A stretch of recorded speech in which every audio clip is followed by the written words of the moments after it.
Hi everyone, and welcome back to Compassion in a T-shirt. I'm Dr. Stan Steindl, and today we have an incredibly special guest with us, Dr. Elijah Zimmerman, the Executive Director of the Center for Mindful Self-Compassion. Elijah's work is deeply rooted in compassion and leadership, and a career dedicated to spreading the transformative power of mindful self-compassion across the globe. Whether it's helping guide the growth of the CMSC or leading other impactful non-profit initiatives, Elijah brings a unique blend of wisdom, heart, and vision to everything he does. In a world that often feels rushed and disconnected and even terribly at odds at times, Elijah's work reminds us of the importance of slowing down, showing up, being kind to ourselves, and fostering a more compassionate community. I can't wait to dive into his journey, hear his insights on compassionate leadership, and learn how he and the team at CMSC are shaping the future of self-compassion practices. And so I bring you Dr. Elijah Zimmerman.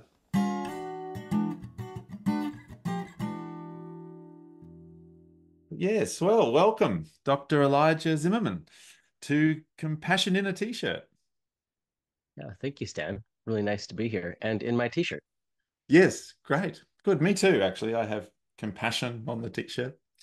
So, yeah, you've had a remarkable journey, really, in terms of leading various initiatives and so on. And I wondered if we could start there a little bit. If you could tell us a little bit about kind of you as a leader, like what are your core values? What's your leadership style? Yeah, glad to talk about that. I would say my leadership style is very much framed by my lived experiences, Hmm. um, and definitely rooted in a community awareness. I think that was very strongly instilled for me in growing up in a small farming community in which you just immediately recognize how interconnected everyone is for survival and also for like living your best life. Everyone needs to contribute and pitch in. And I further cemented some of that type of value. When I was 17, I joined the military. And of course, in that environment, there's a lot of emphasis on resilience of the group. So one thing that's really strong for me is the resilience and the collaboration of the group and building leadership out of that sense of community. I think also my lived experiences, um, particularly academically, but also personally, I come from critical cultural, queer experiences. And in those elements as well, thinking about culture, thinking about belonging, about inclusion, really taught me the importance of intersectionality. So really thinking about, each person you meet comes with their own unique story, their own unique experiences based on a wide variety of things and what it means to them to belong or participate. And so I really try to bring that kind of awareness of diverse thinking and experiences to whatever room I show up in. And I think that part of that is also touches on mindfulness. It's just being mindful of where you're at, who you're with. And in that, I think that's a way to action, a sense of dignity and respect. So that's pretty important to me, those components of intersectionality and dignity. Yeah, it's interesting. It's kind of there's kind of group and sort of the group kind of perspective, the individual perspective, how the individual can be part of the group, and it's sort of it kind of they sort of nurture each other really. That sense of kind of the intersectionality and the person and the individual and how they can belong in the group. I've just lost your video, actually. Elijah, are you still there? I am here. I don't know what happened there.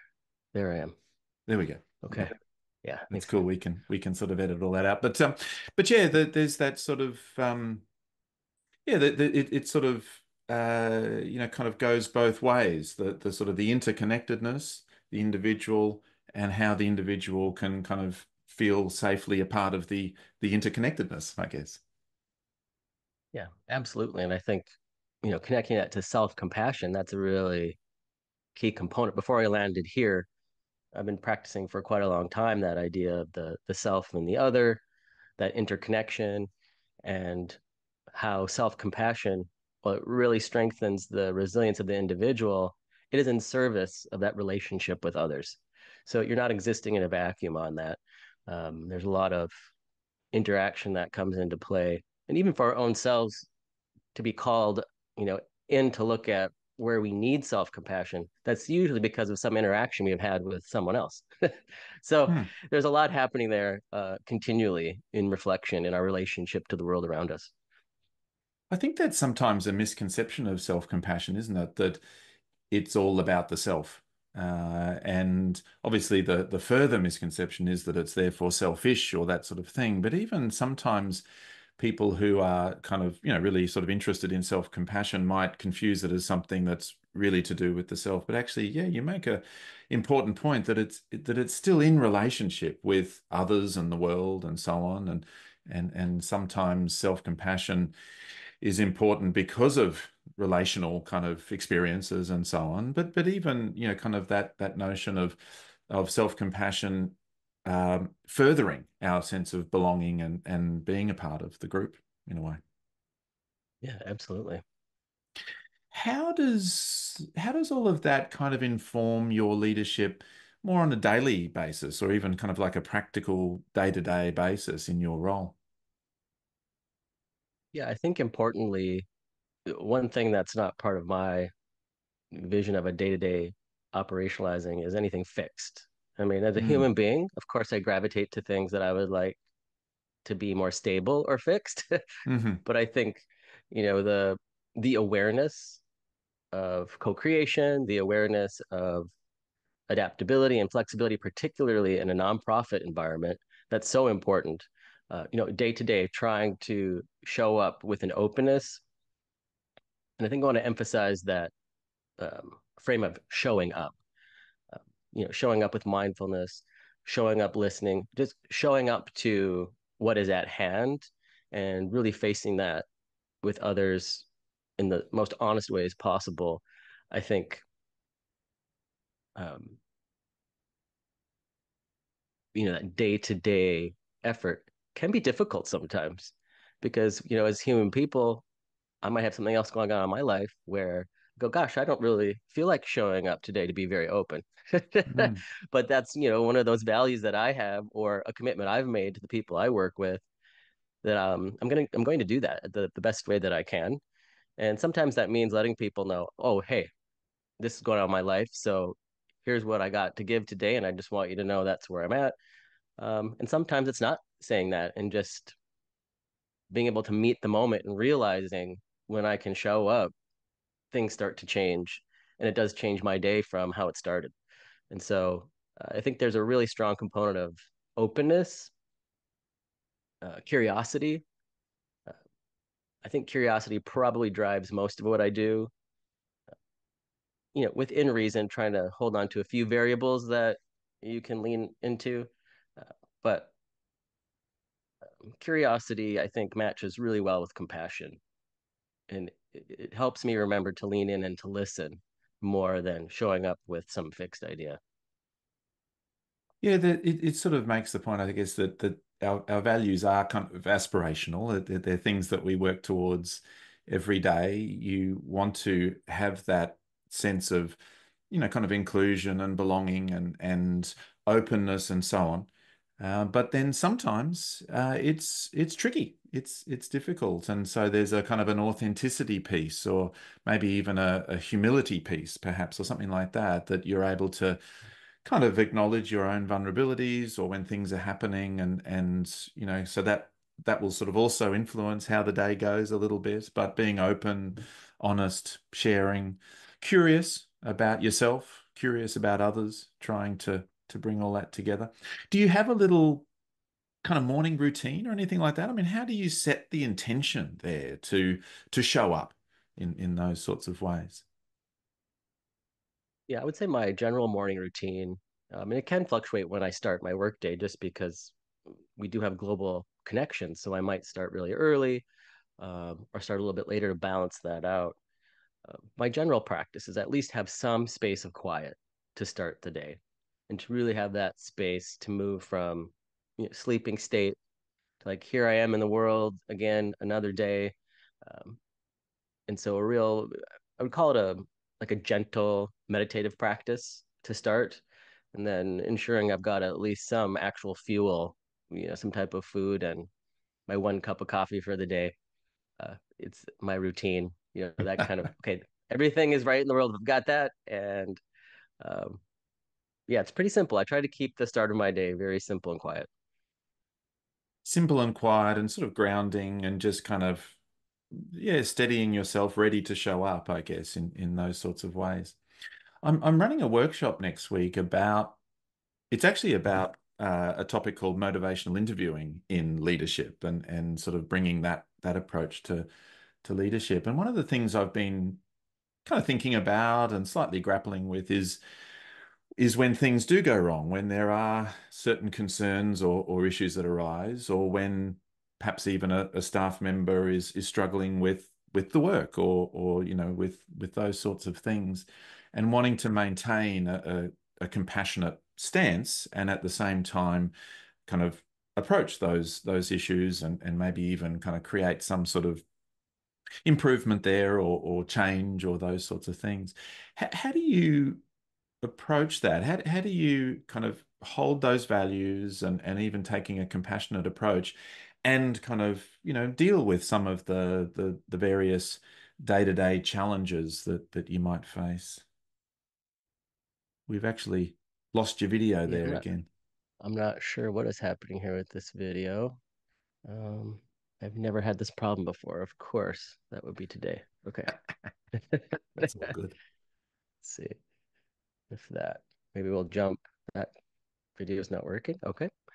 Um, yeah, the spirit of your question, when things aren't going quite as planned, or Or there's even issues that you providing, can't. yeah, corrective Yeah, feedback in a way. Yeah, like yeah, how do you manage that? yeah. Like one approach that I've found, and it's not a one size fits all. I think that's the major thing I've grown to understand is first really understanding the person that you're working with, what motivates them, uh, and understanding their working style. For some people, you can kind of start to see, is this a question of anxiety? Is it a question of overwhelm? Maybe for others, is this a question they don't have the right information? So I think first understanding, as much as you can, a glimpse of what that might be about. And I think what I found works really well is to make that observation of, here's what I'm seeing and I'm wondering about. What can you tell me about that? Or is that resonating with you? Or um, tell me more about what's happening for you. And usually that shifts things pretty quickly in my experience, because it also offers that person a place to say, actually, this is happening for me right now, and why this is difficult, or I was feeling stress about this. So naming it generally already starts to shift it. I think the follow up is important as well. And in that sense, what's compassionate is to have that structure, just to say, I want to follow up and note that I did hear you and see you. And here's a potential follow up, we can do together, and then continue to get feedback. So there is a component of that structural piece, I think, that's really important in compassion. We can hold space for one another. Um, we can witness, and then in a workplace, we need to find clarity and movement. Um, and sometimes that's also not so easy in terms of when things are coming at you so quickly, how to create space for that clarity. But making efforts to that, I think, is also really important. Yeah, there's sort of a kind of a there's sort of something preemptive in the relationship that you've already built, I guess. You're able to have those conversations in a way where you are able to kind of name certain things with the person and perhaps partly that's to do with, kind of understanding the whole person, rather than just them in this moment on this task or something, but rather, understanding the whole person, and the intersectionality of that person perhaps too comes in there, I guess, a little bit as well, and trying to understand that whole person, offer some thoughts, but also staying evocative, I guess, trying to listen well and explore, um, and then I guess, yeah, move forward with some things collaboratively a little bit, things that might improve. Does that sort of kind of sum up some of that? Yeah, I think that captures it. And in my time of at least being executive director, I've been fortunate to work with really high performing, invested people. And so I think it's also really important to respect sort of the path, the work focus that those folks are on. Um, I might have an idea about something, but if that's their domain and they're feeling an expert over it, likely they've got an insight or something I've not seen or been thinking about, and just being able to be open about, yeah, sharing together about, is there a direction that this can go in differently than it is now? Um, and then having that, like I think you were pointing out, to have that relationship established where someone will also feel comfortable pushing back and saying, actually, whatever you're looking at here, let me point you over here and why this is more important, and being open to that. So Mm. um, definitely sort of dialogic, definitely in process. And it does, I think, from a leadership perspective, it requires me to budget out more time to take that space to work with people. But I think it's well worth it in the end. Mm. In actual fact, it's sort of preferable, isn't it, really, to be able to have those conversations in a funny sort of a way, to be able to give people feedback effectively and to help them kind of develop and grow is the compassionate thing. If we avoid those conversations, then the person might sort of stay stuck in a way or something like that. And so there's a kind of a compassionate motivation in actually having nice, clear, open conversations that are safe and constructive. Absolutely. 'Cause I think most people want to feel effectual in their work. Mm, mm, And there's a lot of different pressures, in the work itself, but also personally, a person might be experiencing that are just part of being human, part of being a group, part of being alive.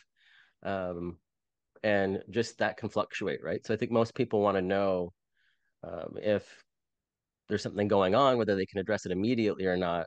At least that's going to be part of their field of vision, so they can have some agency or choice about what happens next. mm. What's the role then of feedback for you too? How do you work with that?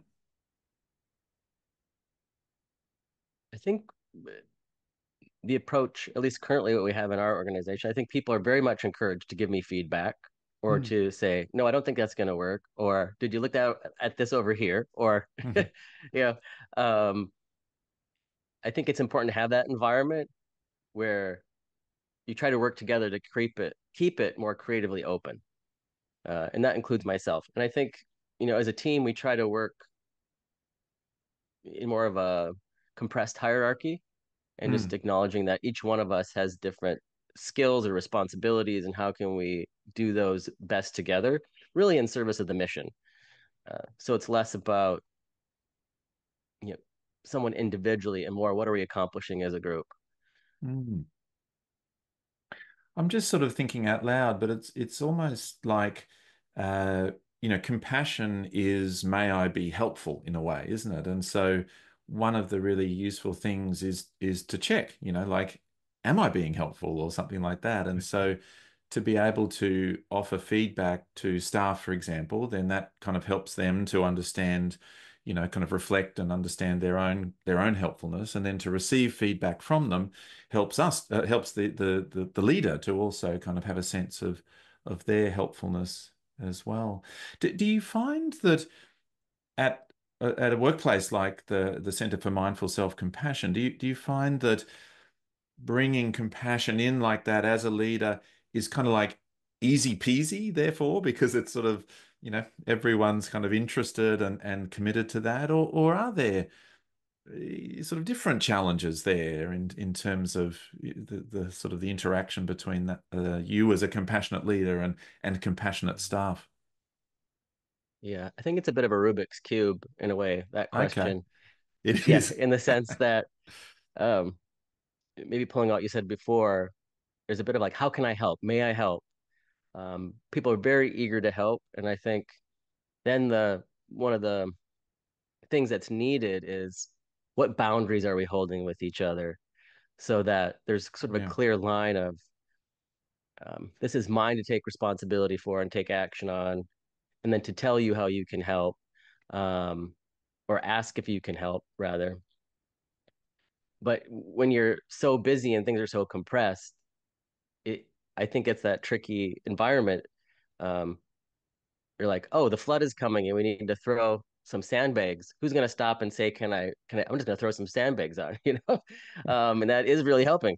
So there's a little bit of that happening, I think, in most nonprofits, right? Because people are there, they're motivated by their heart, they're motivated by the mission, they want to feel that sense of contribution. And so, um, there's a lot of space there to work with all the helpers. Um, and maybe to be reductive, as we know, if you're in a kitchen with cooking, you can't have everybody cooking the same thing. So I think sometimes it's important just to look at each other and remember who's responsible for what and have those boundaries.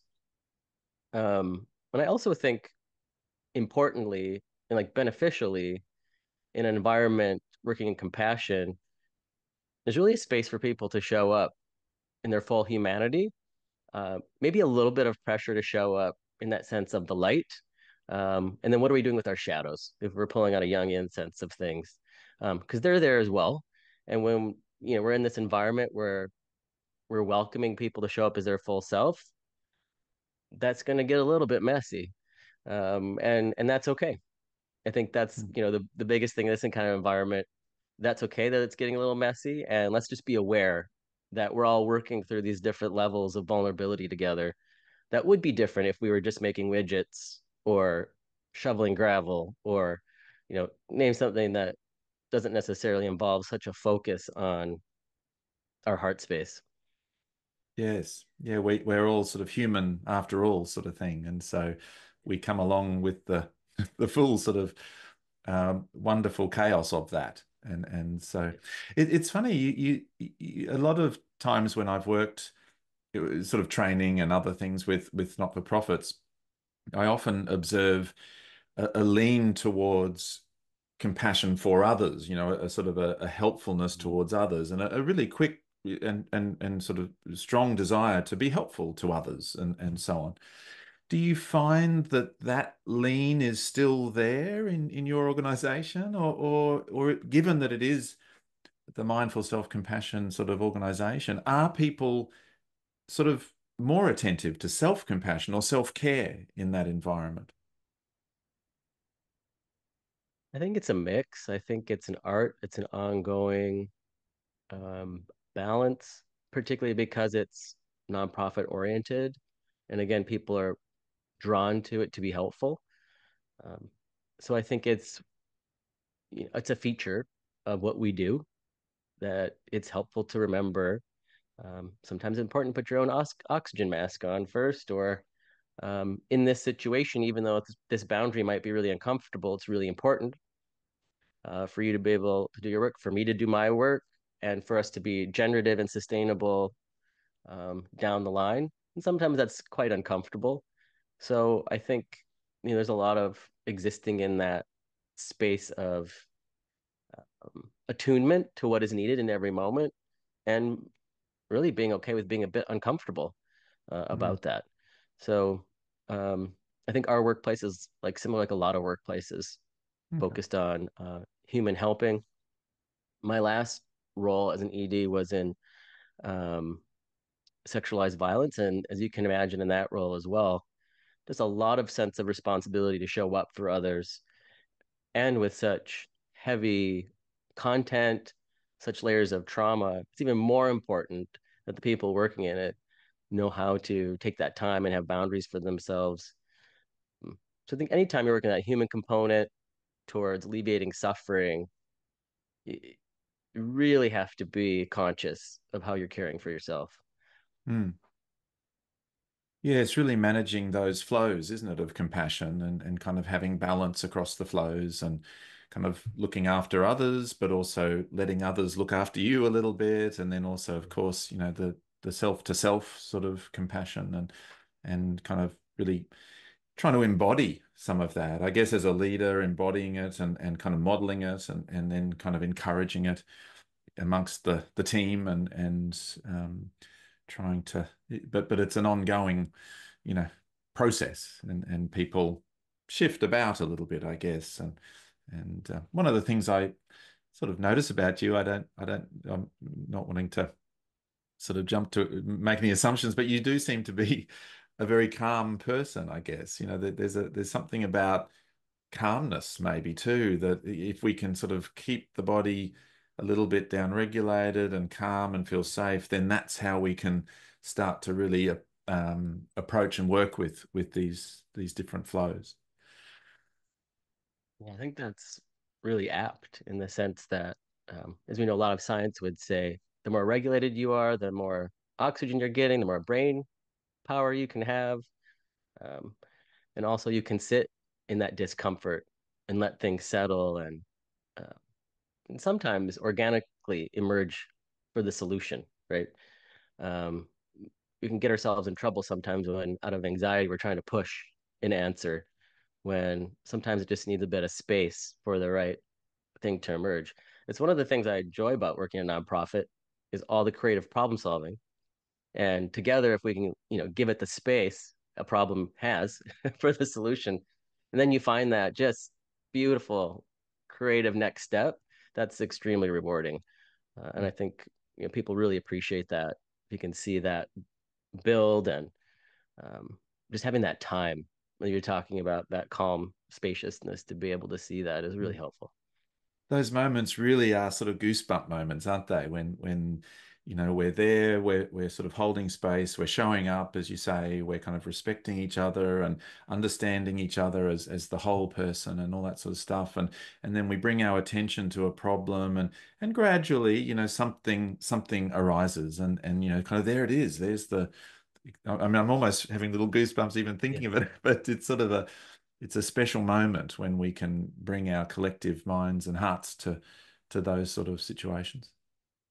Yeah. And I think partly what you're speaking to, the excitement or beauty of that is that that can sometimes, you know, come through when people are really working hard in the sense of being open. And I think that sometimes takes a lot of care and a lot of mindfulness really to be able to show up, and particularly in a work environment.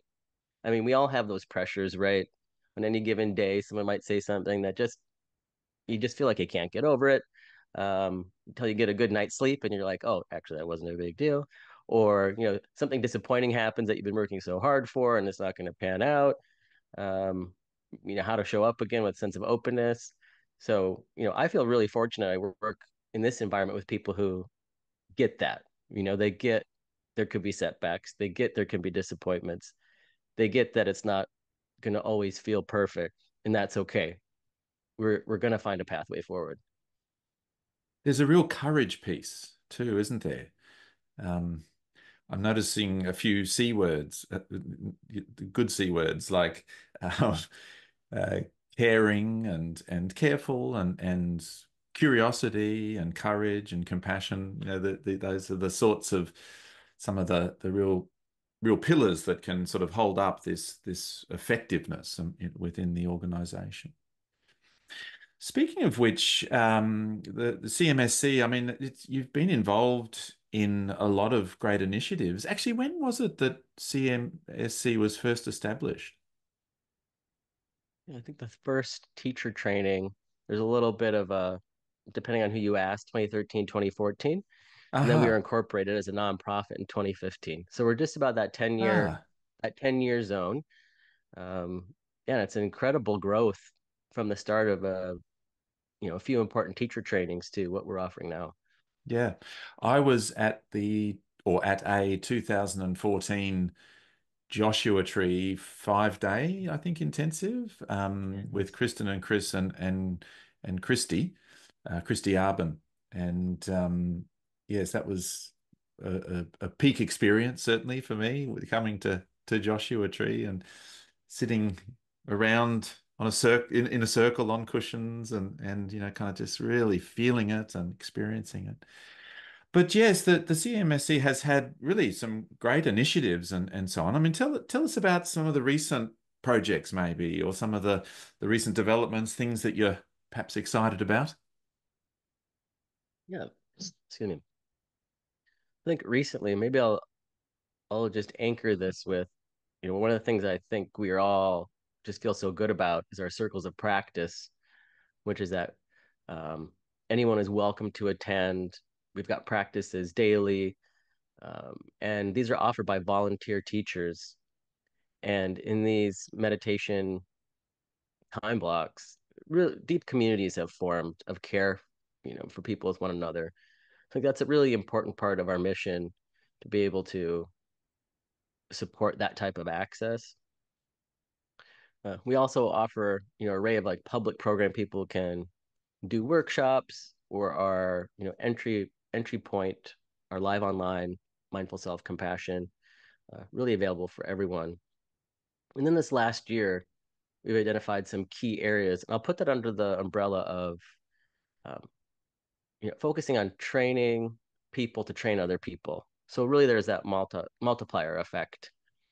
So that means recommitting to our focus on teacher training and how we might make those pathways stronger and more beneficial for those taking teacher training.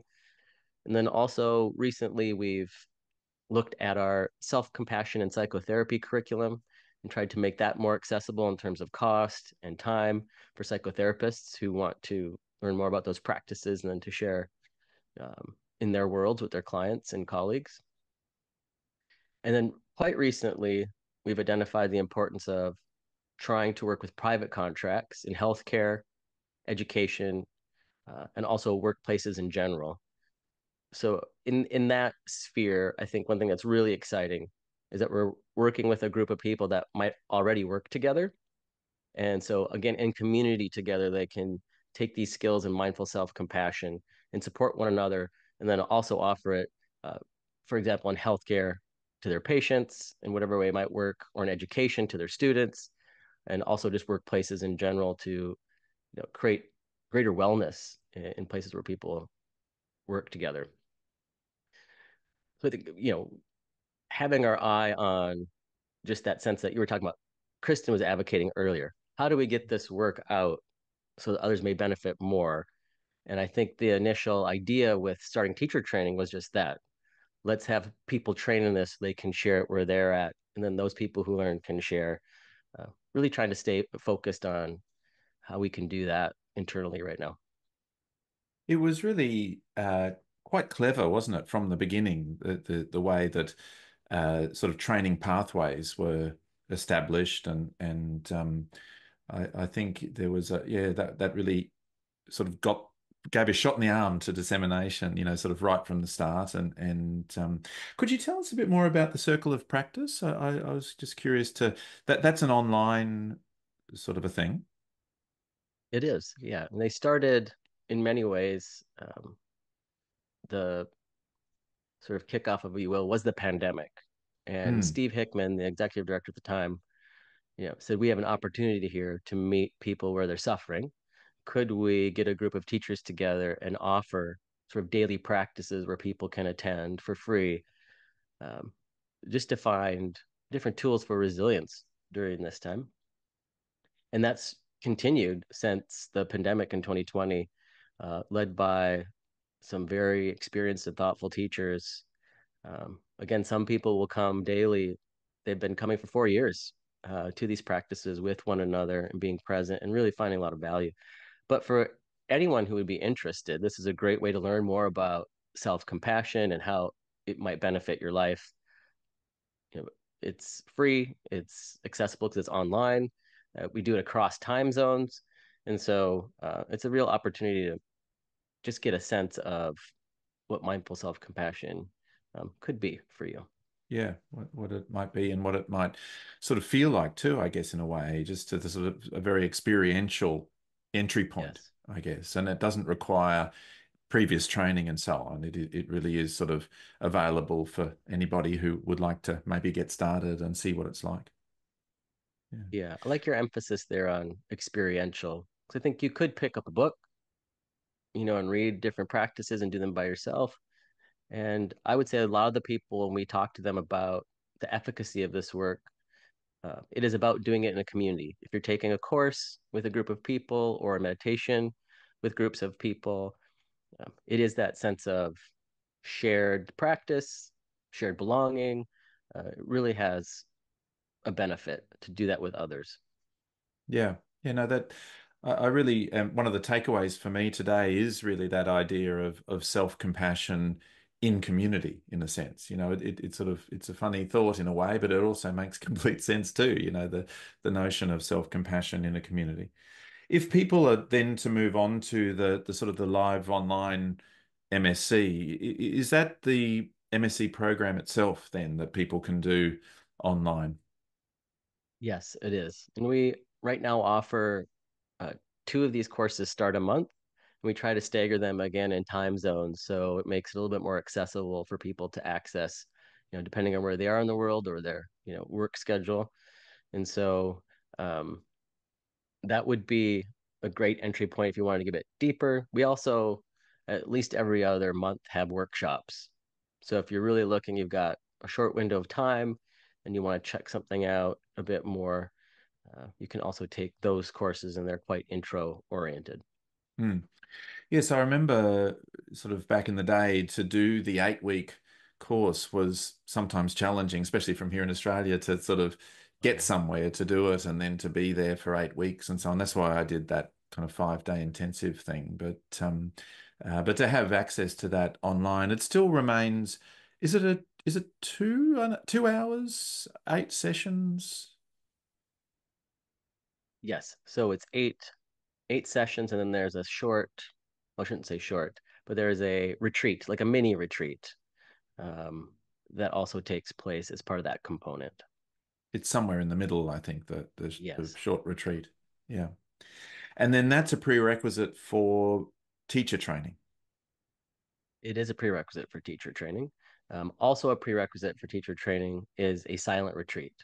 So we like to see that you've incorporated some of the skills in an intro course, and then you've taken that time in a silent retreat for a week to sit with yourself and practices, so that you're prepared to enter a teacher training process.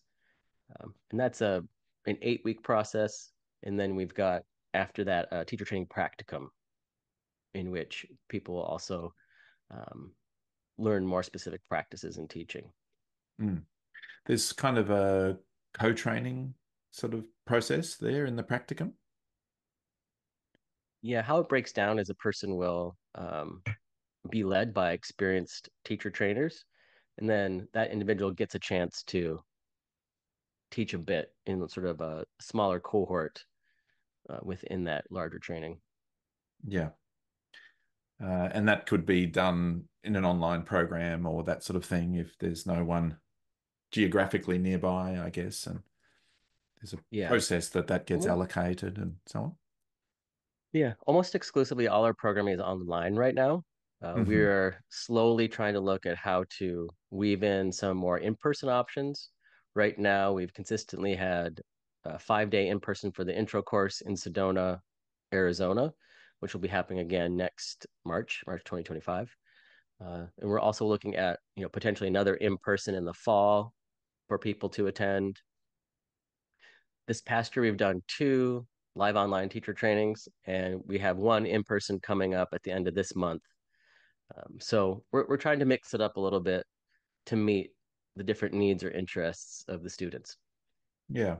Yeah, there's sort of pros and cons to both, I guess, isn't there? Like the online stuff is really great for a sense of accessibility and that sort of thing, and also a kind of sense of international community and so on. And then the face to face is, just has that it just sort of supercharges a little bit that sense of the relationship amongst each other and but it's much more difficult sometimes to get to and those sorts of things. When mindful self-compassion began, it was more of a community program in a sense. Whereas it's begun to be more a part of psychotherapy, as you mentioned. Where is that up to really in terms of MSc applied, as part of a therapy, for example? That's a good question. I think probably folks to best answer that are the, people who've gone through the self-compassion psychotherapy program and how Yeah. they're, weaving that into their work. Yeah. I will say, the feedback that I've heard about those previous years' programs, a lot of it too is about the peer connections that are built through that process. And you probably have a sense of this in your own work, you know, having that sense of community or like case consultation to reach out to someone and to think about how you could apply mindful self-compassion for a particular client or, particular group. I think I've heard people, speak highly about having those connections and that shared sense of what the work is. But that's probably a great, a next guest you could have is someone who works in that, if I can I think plug somebody else. that's a good Yeah. idea, actually. Yes, I should explore that because I imagine one of the things that MSc, I suppose there's assessment definitely. There's the self-compassion scale, so that there's sort of an element there of kind of assessment. Formulation is probably the other part of therapy that MSc isn't as kind of focused on, I think. But we might formulate a sort of a psychotherapy kind of client or that sort of thing, and then sort of see where MSc can be brought to that formulation perhaps, and some of the practices there. But yeah, it sounds like the kind of fairly exciting new developments is in kind of bringing MSc to healthcare, to education, sort of doing some of those running programs within organizations. How's that part of it going? Yeah, I think, we're learning every time we do it about, different groups and their different needs. I think in some ways, you know, part of what's asked of us in doing this is to make it a bit bespoke, if you will, a bit tailored. And, that's really what people are looking for. They say, I've identified this need in my organization, in my group, and we want to focus just on this. How can you work with us? So that takes a bit of time and back and forth and figuring that out. And, um, much like I was talking about working all together, there's a bit of a co-creation that happens that necessarily takes a bit of time. We're certainly looking for, more ways to connect to groups who are already, committed to wellness and they're wanting to add another tool. So we're in process, I would say, at this is the first phase of how this can, yeah, unfold. Yeah, cool.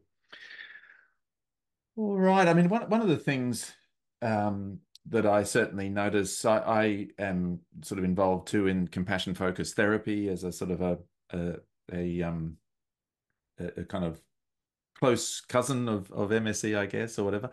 And one of the things we might identify is those fears, blocks, and resistances to self-compassion, and self-compassion is too much like self-pity or too self-indulgent. I know Kristen talks a lot about how to work with some of those obstacles of self-compassion. What are your thoughts there? Like, what might you sort of say to someone who feels some of that? Is feeling a bit like, self-compassion sounds a bit too much like self-pity. Any thoughts there? Yeah. Yeah, I kind of think about self-pity as a more static state in which you're really isolating. Um, you're not really making any movement on a particular feeling. Where I see self-compassion as really action-oriented. Hmm. It's taking initiative to, witness yourself, hold yourself with care, and it's in a service as I've, been talking about. I think in relationship of compassion more generally. So self-pity feels like it doesn't really go any further than individual in many ways, where self-compassion has that possibility to be relational, be agentic, you know, have opportunity to um, have movement in your state of being. Hmm.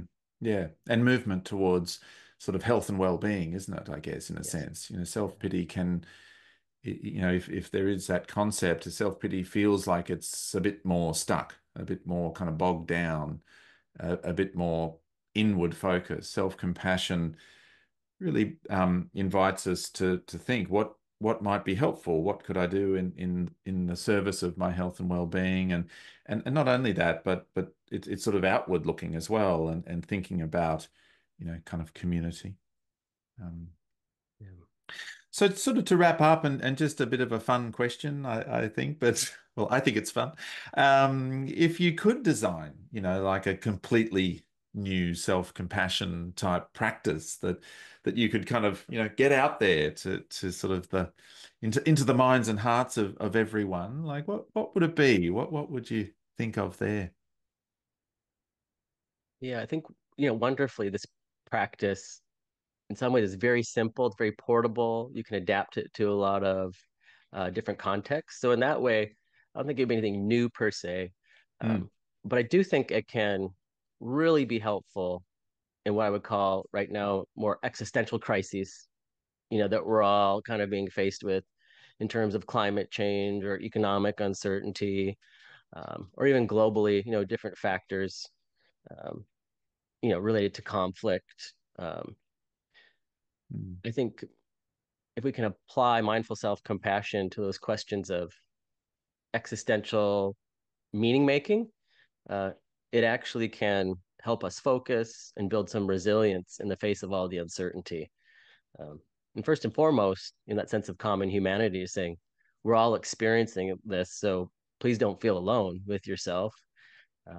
It would be, reasonable as a human being to feel some array of emotions about all of these, bigger things happening. yeah. And of course, we're seeing in the news, different thinkers, everyone's trying to think of how do we meet the challenges of this moment. And it is a lot of external action taking. And I think the more we can create resilience for ourselves to show up for that in the uncertainty, it's really important. Because these bigger questions, I think, really can push burnout really quickly, which is another great place for me to share. Chris Germer and Kristen Neff have a new book on burnout coming out just this month, and they'll be doing a workshop for us next month.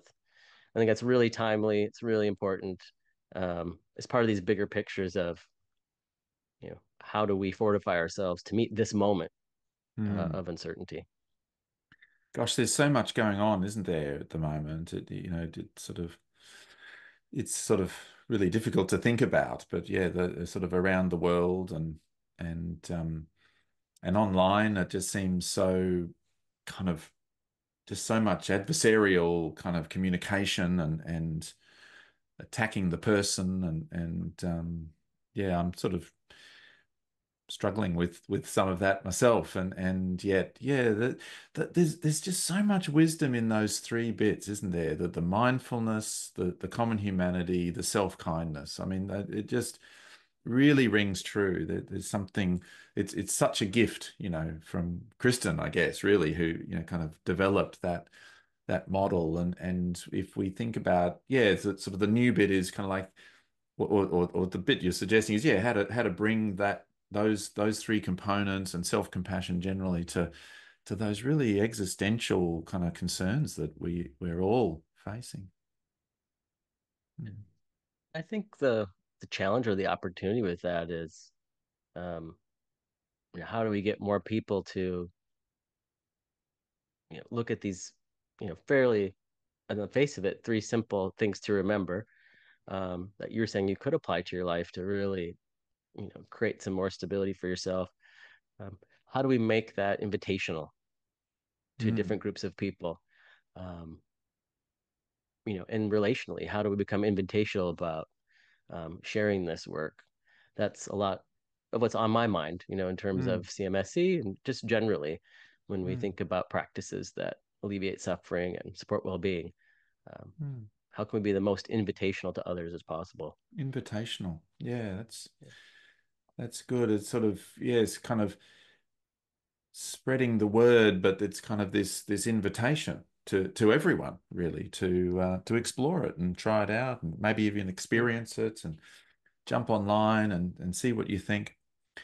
Yeah. It's quite funny because this particular YouTube channel or podcast is all about compassion and self-compassion and so on. But even here, I get the trolls sometimes, like coming Mm. in and sort of making sort of angry comments and things like that.